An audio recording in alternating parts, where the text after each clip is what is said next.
At first, this looks like heritage. A church on the hill, a beautiful object in a beautiful place. But beauty is not the only thing here. There are proportions, repetitions, decisions. And in a living project, those decisions become something we can model. Once a building becomes a model, the question changes.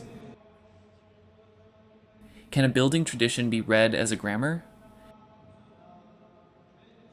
To test that, we built a small instrument, not a reconstruction of the past, not a literal history, a way to move through decisions, mass, arms, drum, openings. And one state brings us back to the building we had to work with.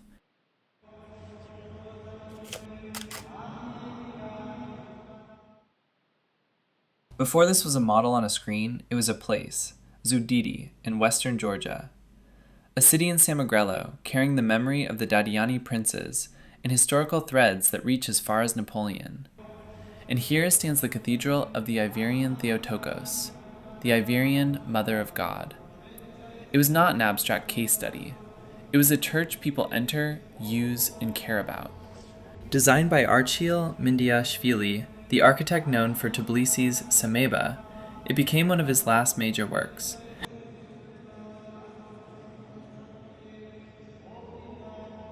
Construction began in 2009, and the church is still becoming itself. Mosaics, carved stone, interior surfaces that will keep changing for years. Our first task was ordinary and practical: prepare a lighting project. For that, we needed a 3D model for dialects. We had drawings. We could have simply copied the geometry into SketchUp, but the building was too beautiful to copy blindly. Georgian churches do this to you. They pull you in: history, religion, proportion, stone, landscape, and a strange feeling that the form is both simple and inexhaustible. So instead of only modeling the cathedral, we began to model the words it seemed to be made from. Naos, arms, apses, drum, dome. The model starts with a core, the naos. Then the body opens into arms. The apse gives the building its direction, an eastern focus. Above the crossing, the drum and the dome turn the plan into a vertical figure. Then the generic form becomes this particular cathedral: side rooms, corner chambers, west side volumes, porticos, and finally, the surface begins to speak too: plinths, frames, rhythms, edges. Not decoration yet, a grammar of parts.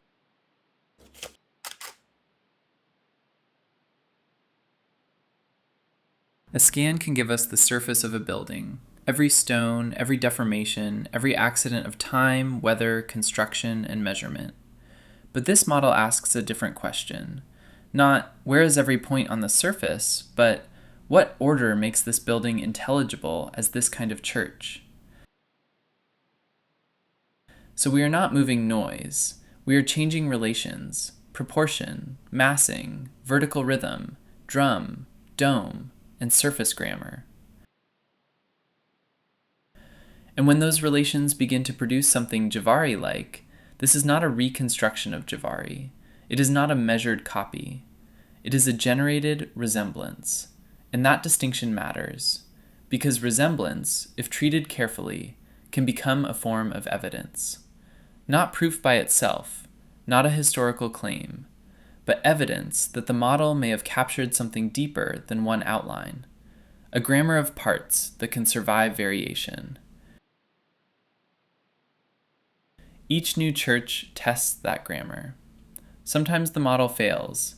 Then we learn what it cannot yet say. A missing parameter becomes a missing word. But sometimes the grammar holds. Then we are no longer only matching a single object. We are beginning to move inside a language, changing the phrase while keeping the tradition recognizable. That is the real promise of a simple model. A mesh can preserve the surface, but a grammar can help us ask what made the form intelligible in the first place. Where does it hold, and where does it break? And where does it break? That sounds like a geometric question, but the answer depends on what we ask the model to do. For a lighting project, the model enters a physical contract. Scale matters, distance matters, surface orientation matters. The major volumes that receive light matter. If the cathedral is 20 meters high instead of 55, the calculation will be wrong before we even begin. The beam angles, the aiming, the fall-off, everything depends on the size of the object in space. Other differences carry less weight. A simplified portico, or a wall volume shifted slightly from the real building, may still be acceptable if the lighting problem remains the same. For lighting, we can stop when the model is physically adequate for light. Then the question changes. Suppose we are studying typology. A Jvari-like form may preserve the large exterior massing.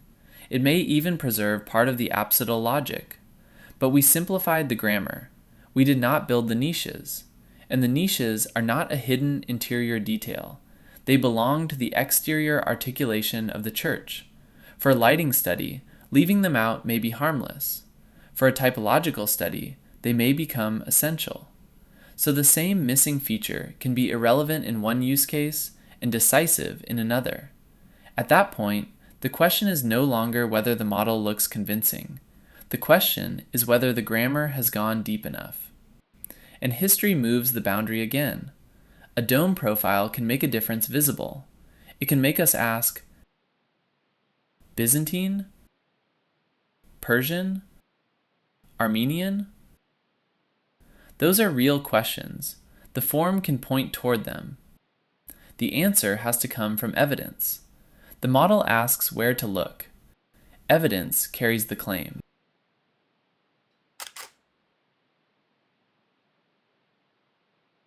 We began with one church. By this point, you already know where it came from. A real building, a real lighting task, and a model made for practical decisions. But the model changed the question. To build it, we had to take the church apart.